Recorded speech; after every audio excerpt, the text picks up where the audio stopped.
Hoje, a gente, enfim, inclusive essas recentes declarações, né, do governo federal sobre o caso são declarações que me causam muita espécie, porque eu desconheço outro caso criminal que tenha data para acabar. O tempo de uma investigação é o tempo de uma investigação. E é muito complicado você colocar uma data para seu fim. Óbvio que, nesse caso especificamente, você tem tudo que ele, de comoção que ele gerou, essa necessidade de dar uma resposta. Eu só discuto um pouco e coloco a minha surpresa nessa questão da politização do caso e também na necessidade do governo vir sempre a público e dizer que esse caso terminará até o dia XYZ. O caso vai fechar quando o caso fechar. O que a gente tem do caso Marielle hoje, né? Quais são os indícios que a gente tem do caso hoje e para onde o caso está caminhando?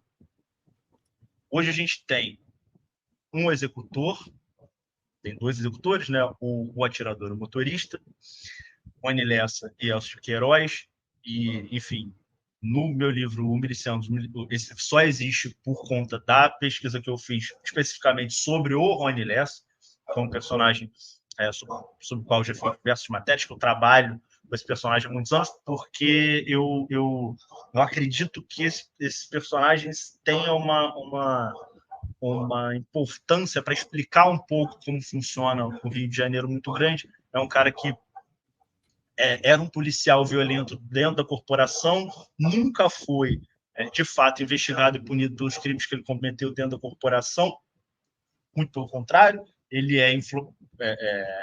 acaba sendo premiado por matar. Depois, quando ele sai da corporação, ele usa o conhecimento que ele aprendeu dentro da polícia e vende para o crime. O fato de ter sido dessa, e hoje, pelas provas que o Ministério Público conseguiu juntar nessas duas primeiras fases da operação, eu já estou bem convencido, isso é algo pessoal, de que, de fato, essa foi o atirador. Eles levam o caso para um certo caminho, para participação de bicheiros ou contraventores na intermediação do crime, porque o Lessa era um cara que trabalhava para essas pessoas e também para milícias. O Lessa, até ele responde na justiça por um homicídio cometido também no contexto de milícias, né? Até hoje, eu ainda não consegui, e eu acho que a polícia também ainda não conseguiu, relacionar o Lessa a um possível mandante com um interesse claro. E essa é aqui a questão. A gente sabe que tem pessoas com interesse, enfim, a Marielle era relacionada, enfim, era uma cria política aliada política do Marcelo Freixo, que era um cara que no Rio, ao longo dos últimos 10, 15 anos, fez inimigos tanto no crime organizado quanto na política local. E eu falo da política local, um aspecto político grande, né? Esses inimigos estão desde políticos ligados à milícia, tanto políticos relacionados à Operação Lava Jato aqui no Rio, que eram políticos que tinham... Mas até hoje a gente não conseguiu, o Ministério Público não conseguiu avançar no sentido de conectar o Lessa a um mandante. Então, a minha limitação para falar do caso é essa. Assim, eu ainda não vejo uma conexão clara entre essa e o mandante e espero que essa conexão apareça. Rafael, uma coisa que chamou a atenção, aquela noite que o Jornal Nacional deu a reportagem, o Carlos Bolsonaro vai até a guarita lá do Vivendas da Barra, pega o sistema onde estavam registradas as ligações e leva para a casa dele. E logo em seguida, não sei se à tarde ou no dia seguinte, duas promotoras estaduais dizem que foi feita perícia lá e que não houve nenhuma adulteração dos arquivos. E nós levantamos lá que era impossível, era um tempo impossível por uma perícia bem feita e tudo lá. E essas promotoras aparecem depois fazendo campanha para o Bolsonaro. Digamos, o fator político, como que afetou aí a... Porque você teve uma questão que é a influência dos mandantes, dos supostos mandantes aí. Supostos não, tem mandante, só a gente não sabe quem é. Mas o fator político do bolsonarismo também interferiu no trabalho do Ministério Público Estadual? Cara, é importante falar sobre o Ministério Público nessa investigação e tentar voltar um pouco mais para trás na época do crime e as mudanças que aconteceram, né? O caso ele começa com a Delegacia de Homicídios e o promotor natural, promotor da chamada PIP, que atuava junto à Delegacia de Homicídios. É uma investigação de homicídios comezinha, como todas as outras que acontecem aqui no Rio. Um promotor atuando junto a uma delegacia especializada. Esse promotor... E nesse primeiro momento, a investigação se caracterizou pela... A primeira linha de investigação era chegar os primeiros investigados, né, na Operação Marielle foram o Orlando Curicica, um miliciano, e o Marcelo Siciliano, um político, esses alvos, né, chegaram através do depoimento de uma testemunha que, num segundo momento, comprovou-se que havia sido comprada e tentou prejudicar a investigação. Isso foi o que aconteceu nos primeiros 6 meses do caso Marielle, de março a outubro. A investigação, basicamente, nesse período todo, andou só em direção a esses alvos, que eram alvos que a gente sabia que depois, né, se soube que eles não tinham, de fato, ligação com o crime e que eles haviam sido plantados por uma testemunha que queria influenciar nos rumos do inquérito. Até hoje, caso um pouco mal explicado, porque a gente não sabe exatamente os interesses que essa testemunha policial militar também tinha. O primeiro promotor que atuou no caso, ele se aposenta ali por volta de setembro e outubro de 2018 e dá lugar a uma promotora, Letícia Emery, que assume essa vaga na PIP e ela muda a investigação no sentido de eu não vou conseguir investigar isso sozinha, somente com a Polícia Civil, eu preciso do GAECO, de um órgão especializado. Então, ela traz o GAECO para a investigação e com o GAECO chega a Simone Sibílio, que é uma outra promotora que atuava em investigações de crime organizado. Esse segundo momento da investigação é um momento importante, mais importante para os rumos que a investigação traria, porque ele, de fato, trouxe um norte para o caso Marielle, não só para o caso Marielle. Trouxe o caso Marielle hoje, ele abre um buraco no submundo do Rio de Janeiro. A gente tem a gente sabe de informações sobre, principalmente, matadores de aluguel, a relação entre eles e bicheiros, por conta dessa segunda fase da investigação, que começa, de fato, a explorar esse submundo, esses personagens, esses policiais que matavam no Rio, que até então eram intocáveis. Então, esse segundo momento tem um mérito fundamental de ter chegado, por exemplo, num Lessa e num Adriano, que antes ninguém tinha chegado.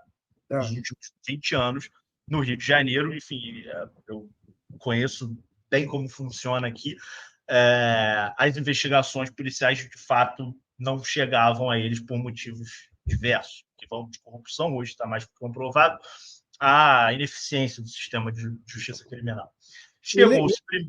Ele era um comerciante de armas, depois, como se revelou, né? O Lessa, sim. O Lessa era um hub do crime, né? O meu livro, ele só existe... O Lessa, o meu trabalho que levou o meu livro, ele só acontece por conta das conexões do Lessa com o submundo. Ele era CAC, ele era vendedor de arma, depois, hoje é condenado por tráfico de arma, tinha ligação com milícias, tinha ligação com o jogo do bicho, tinha ligação também com, que até hoje um pouco mal documentada, com o tráfico de drogas, mas, enfim, ele era um cara que tinha um nível de conexões no submundo enorme. E, enfim, chegou-se a esses personagens, isso em 2019, um ano depois do crime. Então, a investigação ali, você chega nos executores e, a partir de então, a gente chega numa terceira fase, um terceiro momento de investigação, que é um limbo. Se avança em relação a outros crimes, em relação a crimes relacionados a disputas do jogo do bicho e em relação a esses grupos organizados de matadores, como o Escritório do Crime, Capitão Adriano e tal. Mas, especificamente em relação ao caso Marielle, entre 2019 e o ano passado, que é quando a PF entra no caso e consegue, né, a delação do Elcio, consegue até corroborar alguns pontos que ele vinha falando, não se tem um avanço, e com esse período, né, ele tem trocas no Ministério Público, inclusive as duas promotoras, né, a Simone sai do GAECO, entra o Bruno Gangoni, que assume a investigação, depois o Bruno sai do GAECO também, entra um novo promotor, que é o Fábio, que atualmente é o promotor que atua no caso.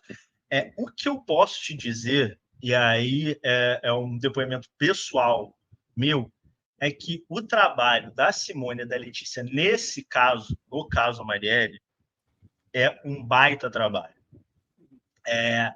E eu desconheço, inclusive, qualquer manifestação política das duas, tá? A promotora que apareceu ali relacionada ao Bolsonaro, enfim, é uma outra promotora que também já fez parte do GAECO, mas, enfim, não tem relação com o caso Marielle, especificamente com essas duas, né, com a Simone. Agora, Rafael, deixa eu te perguntar uma coisa. Quando a gente lê sobre a atuação do PCC em São Paulo, eles evitam esses crimes de impacto porque sabem que o olhar da nação se volta contra eles. As milícias, as organizações criminosas ali, não tinham esse cuidado quando escolhem a Marielle? Então, essa é uma questão que eu já me debrucei muito para tentar entender. Mas primeiro a gente tem que, para começar a entender essa questão, a gente tem que voltar para 2018.